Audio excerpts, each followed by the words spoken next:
Mobile यानी मौत। जो भी मोबाइल दिन में 10 घंटा यूज करता है वो भीख मांगेगा, और जो 15 करता है वो पागल हो जाएगा, क्योंकि मोबाइल ने तुम्हारी सबसे प्रेशियस चीज छीन ली।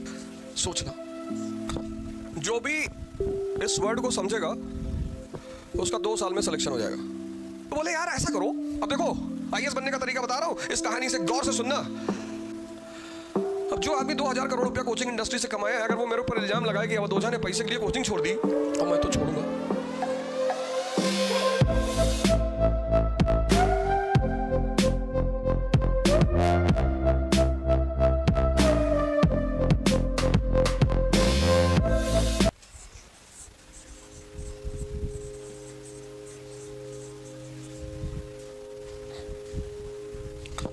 जो भी इस वर्ड को समझेगा उसका 2 साल में सिलेक्शन हो जाएगा।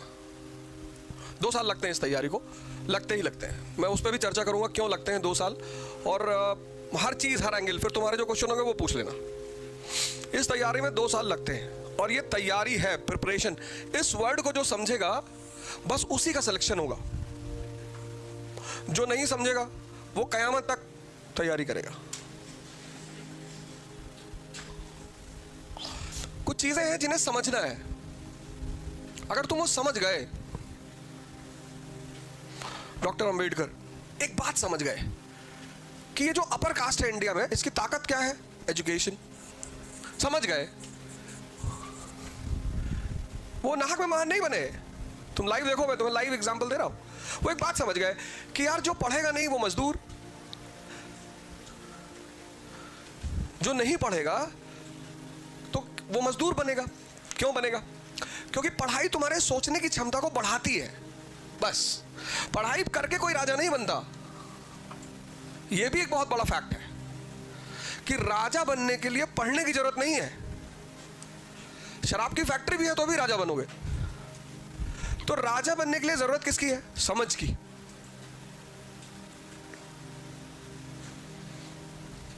यहां पे तिलक लाइब्रेरी है जस्ट बगल में। मैं आज देख रहा था उनकी मूर्ति लगी हुई है, गंदी सी, सब कूड़ा करकट फैला हुआ है, कोई साफ करने वाला नहीं। क्यों? क्योंकि वोट बैंक नहीं है, यूटिलिटी नहीं है, जरूरत नहीं है। राजा बनने के लिए जिस चीज की जरूरत है वो है समझ, नॉलेज नहीं। समझ डेवलप करने का सबसे बड़ा तरीका है एजुकेशन। सबसे बड़ा एजुकेशन। तो एजुकेशन जब समझ को बढ़ा देगी तो वो आदमी अब लेबर तो करेगा नहीं, राय देगा। An idea can change your life. पढ़े, खूब पढ़े डॉक्टर अंबेडकर। पढ़ने के बाद उन्होंने, अब देखो समझ पैदा हुई। अब तुम्हें डॉक्टर अंबेडकर की कहानी सुना रहा हूं, और उस कहानी से तुम देखना कि राजा बनते कैसे। खुद पढ़े, खूब पढ़े, बैरिस्टर हो गए, लॉयर। तो जो आदमी ज्यादा पढ़ गया, देखो तुमने लंदन स्कूल ऑफ इकोनॉमिक्स से पीएचडी कर ली, तो सबकी तो औकात है नहीं। लंदन स्कूल ऑफ इकोनॉमिक्स से पढ़ने का मतलब यह है कि तुम अपने आप में एक बहुत बड़ा खलीफा हो। अब उस लेवल के लोगों के साथ जब तुम बैठे, तुम्हारी सोच बढ़ी, तुम एडवाइस देने लगे, पेपर बताने लगे। 1924 में उन्होंने क्या किया? All India depressed class association एक पार्टी बनाई। एक पार्टी बनाई। देखो समझ क्या करती है। 1924 में बनाई all India depressed class association, क्योंकि भारतीय मांग रहे थे क्या? पॉलिटिकल राइट्स, कि साहब हमको और पॉलिटिकल राइट दो, और पॉलिटिकल राइट दो, और पॉलिटिकल राइट दो। तो इन्होंने एक पार्टी बनाई कि हम डिप्रेस्ड जो क्लास है, डिप्रेस्ड, किसी जाति का नाम नहीं लिया, डिप्रेस्ड, उसमें औरतें भी शामिल है। तुम ध्यान देना इस बात पे। बोले मैं उनका रिप्रेजेंटेटिव हूं। बोले यार बहुत अच्छा। 1930 में, अब देखो दिमाग, समझदारी कैसे काम करती है। 1930 में राउंड टेबल कॉन्फ्रेंस हुआ। भारत की सारी पार्टियों को बुलाया गया कि बताओ क्या क्या चाहिए तुम लोगों को। पहला कॉन्फ्रेंस हुआ ना, तो कांग्रेस नहीं गई थी पहले वाले में। कांग्रेस ने पहले वाले का बॉयकॉट किया था, सिविल डिसोबीडियंस मूवमेंट चलाया था। कौन कौन गया था? ये party all India depressed class association गई थी, हिंदू महासभा गई थी, मुस्लिम लीग गई थी। अब अगर अंबेडकर, डॉक्टर अंबेडकर पढ़े नहीं होते तो यह समझ उनको कैसे होती कि हक मांगने के लिए राजनीतिक गलियारे में जाना पड़ता है।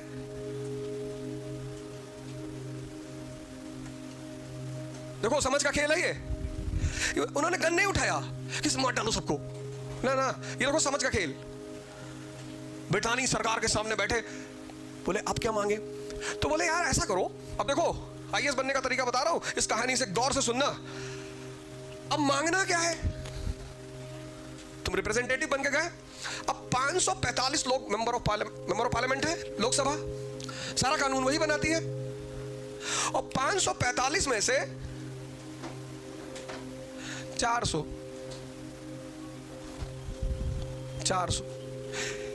किसी एक वर्ग से हो जाए, डिप्रेस क्लास से हो जाए, जो क्लास परेशान है उससे हो जाए।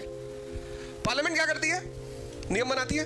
तो जो नियम बनाती है, वहां जो लोग बैठे हैं सॉरी, वहां जो लोग बैठे हैं वो 400 लोग इस ग्रुप से आ रहे हैं। यानी इस ग्रुप के ज्यादा से ज्यादा लोगों को कहां बैठाना है? पार्लियामेंट में। तो उन्होंने अंग्रेजों से कहा कि बाबूजी, रैमसे मैकडॉनल्ड प्रधानमंत्री था ब्रिटेन का। बोले और डॉक्टर? हाँ। बोले सर सही है, अच्छा है सर। बोले कैसे? बोले साहब वो सेपरेट इलेक्टोरेट चाहिए साहब। बोले अच्छा अच्छा अच्छा, हाँ। बोले यार तुम लोग बड़ा इंडिया में परेशान। बोले हाँ साहब, सेपरेट इलेक्टोरेट चाहिए कि हमारे लोग भी साहब संसद में पहुंच जाए साहब, फिर अपने लिए कानून बनाएंगे साहब।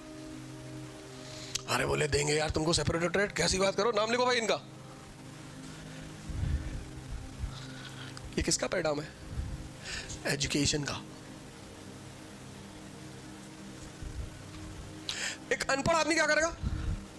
गोली चलाएगा कि ये इन लोगों ने हमको परेशान किया है, ये लोग हमारी परेशानी का कारण है। तो शिक्षा ने क्या किया? डॉक्टर अंबेडकर की समझ का विकास किया। तो उन्हें यह सूत्र समझ में आ गया कि जिसको भी राजा बनना है उसको क्या करना है? पढ़ना है। ऐसे जिसको भी आईएएस बनना है उसको किस चीज का विकास करना है? समझदारी का। लेकिन समझदारी का विकास कैसे करोगे? पढ़ के। ये देखो पहला वर्ड क्या है? ये देखो प्रिपरेशन। यहां देखो पुणे में, दिल्ली से पढ़ के आए लोग, अब बहुत परेशान है। अब क्या कहें पापा मम्मी से? अभी एक साहब आए थे, वो 2 साल दिल्ली में रहे और 2 कोचिंग होगी, 2 कोचिंग दिल्ली में की, और माहौल ढूंढने गए थे। अभी हमने उनसे पूछा कि तुम दिल्ली क्या करने गए थे? बोले सर यहाँ एटमॉस्फेयर नहीं है। क्यों, यहाँ क्या है? बहुत लोग हिमालय भाग गए बुद्ध बनने के चक्कर में, सब बुद्ध बन गए, बहुत सारे डाकू भी बन गए। दिल्ली में ज्यादा कोचिंग है, यह बात सही है। दिल्ली में प्रेशर ज्यादा है, यह बात सही है।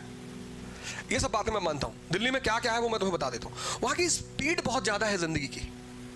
जैसे यहां लड़का यवले पे 2 घंटा चाय पी लेगा, आराम से लाइफ चल रही है। हिंदू है तो 4 घंटा पी लेगा, क्योंकि हिंदू पुनर्जन्म को मानता है। तो वो सोचता है कि साला इस जन्म में नहीं होगा तो अगले में मार देंगे, और भगवान से प्रार्थना करा कि भगवान थोड़ा कोटे वाले में पैदा कराओ, अब की बार कहाँ पैदा करा दिया यार। हिंदू को टेंशन नहीं है, मुसलमान को ज्यादा है कि अगर इस जन्म में नहीं हुआ तो कयामत तक बैठ के अपने दोस्त, उनके बेटे, उनके परपोते को आईएएस बनते हुए देख रहे हैं। किसी भी चीज के जब तुम कोर को पकड़ते हो, कोर को, अगर तुम पढ़े नहीं होते तो यहां क्यों आते? जितने लोग इस क्लास में बैठे हैं, एटलीस्ट सब के सब ग्रेजुएशन तो कर ही लिया ना, कॉलेज में आ गए, तो तुम्हारी समझ डेवलप हुई कि नहीं हुई? अब तुम में से 95% साइंस बैकग्राउंड से हो गए। तुमको कोचिंग क्यों आनी पड़ती है? क्योंकि तुमसे में से 90% साइंस बैकग्राउंड से हो। तुमको क्लास 10th में कहा गया था कि हिस्ट्री पढ़ के किसी को नौकरी नहीं मिलती, और दोबारा जीवन में हिस्ट्री पढ़ना ही नहीं है। तुम बड़े खुश थे। तुमने 11th में पीसीएम लिया, फिजिक्स केमिस्ट्री मैथ। फिर तुमने आईआईटी की कोचिंग कोई ज्वाइन कर ली 11th में ही, कि 11th का सिलेबस भी खत्म कर लेंगे और साथ में आईआईटी का सिलेबस भी खत्म कर लेंगे। तो 11 12 तुम आईआईटी की इंजीनियरिंग की तैयारी की है, 10+2 क्वालिफाई किए, फिर क्वालिफाई करते हुए अगर नहीं हुआ तो फिर 1 साल कोटा चले गए, फिर वहां इंजीनियरिंग की तैयारी की। फिर पापा ने कहा कोई भी कॉलेज मिल रहा है कम से कम ले लो यार, एक टप्पा तो लग जाएगा कि इंजीनियर हो, निकम्मे तो नहीं हो। बोले इंजीनियरिंग कर ली। अब इंडिया में इंजीनियरिंग करने से क्या फायदा? कोई फायदा ही नहीं, क्योंकि आदमी यहां इंजीनियरिंग करने के बाद एमबीए करता है।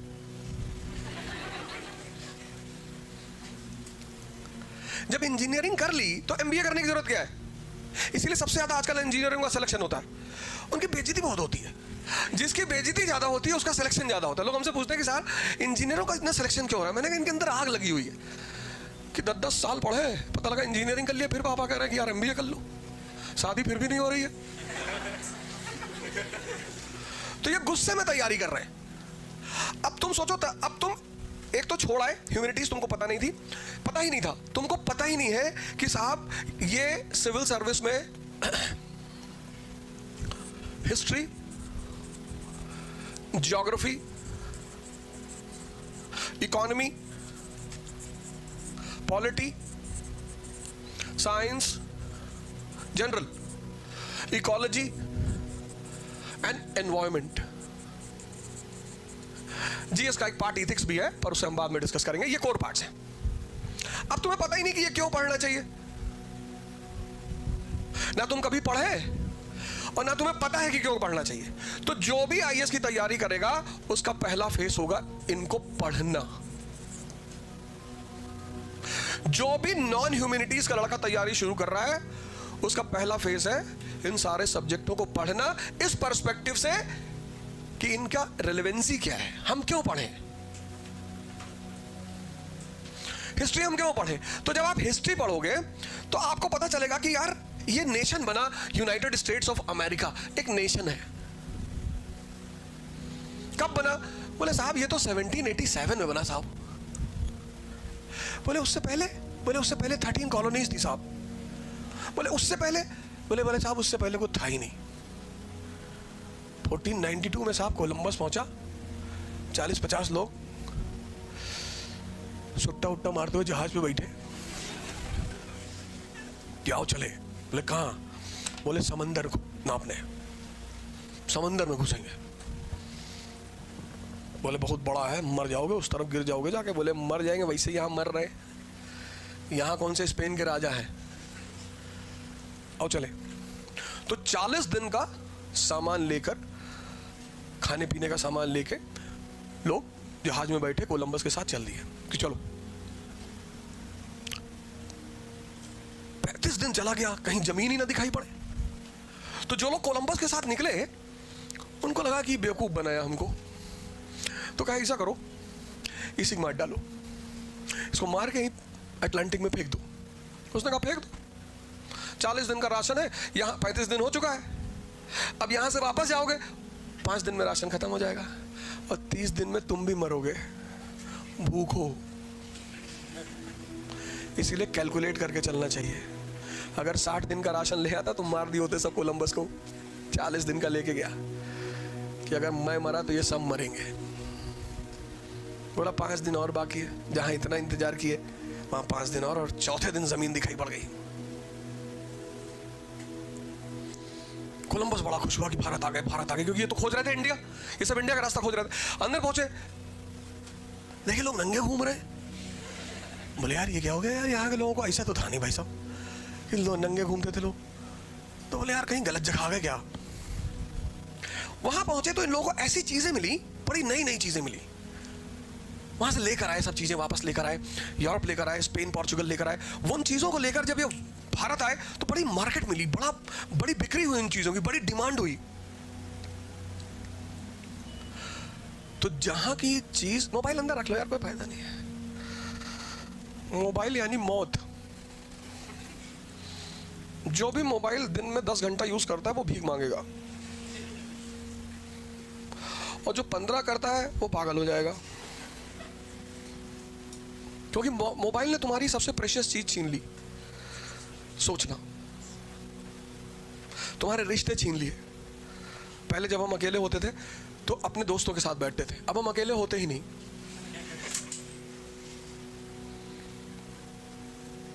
मतलब हम अपने समय की बात बता रहे हैं तो हमें शाम को निकलना ही होता था। एक पर्टिकुलर एरिया होता था, चाय की दुकान होती थी, वहाँ सब इकट्ठा होते थे, एक चाय लेते थे और भी बहुत कुछ लेते थे और बैठते थे और डिस्कस करते थे, एक दूसरे से बात करते थे, कंपनी देते थे, एक दूसरे को मोटिवेट करते थे, एक दूसरे की परेशानी में हिस्सेदारी करते थे। ये दोस्ती का मतलब होता था। किसी के फादर एडमिट है तो उसके साथ रात भर हम भी हॉस्पिटल में रहते थे, उसको हिम्मत मिलती थी। तो जब हमारे फादर बीमार हुए तो वो लोग हमारे साथ हॉस्पिटल में रहे, इसको भाईचारा कहते थे। मोबाइल ने वो सब मार दिया, सब खत्म कर दिया। आपको जरूरत ही नहीं जब तक आप क्रिटिकल कंडीशन में नहीं आएंगे। भाई आप किसी के पास कब जाएंगे? जब आपको किसी की जरूरत है। मोबाइल ने आपकी जो जरूरत है दूसरों की वो खत्म कर दिया। और सबसे बड़ा झटका दिया, हम कभी क्लास में मोबाइल लेके नहीं आते, कभी। इतनी इज्जत दिया इस प्रोफेशन ने, इतना पैसा दिया और दिया ही जा रहा है, कंपनी पे कंपनी छोड़े जा रहे हैं। बहुत लोग कह रहे थे कि इकरा में नहीं पढ़ाएंगे, अनअकैडमी में चलेगा। इकरा मेरी कंपनी है, पढ़ाने ना पढ़ाने का सवाल ही नहीं उठता। अनअकैडमी वाले ज्यादा पैसा दे रहे थे। तो दिल्ली में जितनी कोचिंग है वो संत थोड़ी है सब, वो भी 2-2 हजार करोड़ रुपए कमाई है। संकल्प में हम पढ़ाते थे, वो एनजीओ थी, उसको आज तक नहीं छोड़े। वो 200 रुपए घंटा देती थी पढ़ाने के लिए, वहां आज भी पढ़ाने आते हैं। अब तो खैर नहीं चलती, लेकिन जब उन्होंने बुलाया तब मैं पढ़ाने गया। अब जो आदमी 2000 करोड़ रुपया कोचिंग इंडस्ट्री से कमाया है, अगर वो मेरे ऊपर इल्जाम लगाए कि अवधोजा ने पैसे के लिए कोचिंग छोड़ दी, और मैं तो छोड़ूंगा। मेरी जिंदगी में एक ही चीज क्लियर है, मेरे कॉन्सेप्ट्स। मुझे पता है ये सारी दुनिया कुछ भी बोले, जहां मैंने एक बोरा नोट रखा वैन में और लुटाना शुरू किया। उससे परसों मुझसे पूछे करप्शन कैसे खत्म होगा? इस देश के आईएएस अधिकारी, पॉलिटिशियन बहुत करप्ट हैं। बिल्कुल नहीं करप्ट है। इस देश के सबसे अच्छे हैं इस देश के अधिकारी और राजनीतिज्ञ। तो फिर करप्ट कौन है? जनता। 1000-1000, 2-2 हजार रुपए लेके वोट देते हो, तो जो आदमी इन्वेस्टमेंट करेगा वो अपना पैसा वापस नहीं लेगा। इन्वेस्टमेंट का मतलब क्या होता है? प्रॉफिट। फिर चिल्ला रहे हो हमको बेवकूफ बना दिए। तुम हो बेवकूफ। जब तक इस देश का आदमी शराब और पैसे के बदले में वोट देना नहीं छोड़ेगा, तब तक इस देश में करप्शन कभी नहीं खत्म होगा। तो इस तरह से करप्शन इस देश की जनता में है।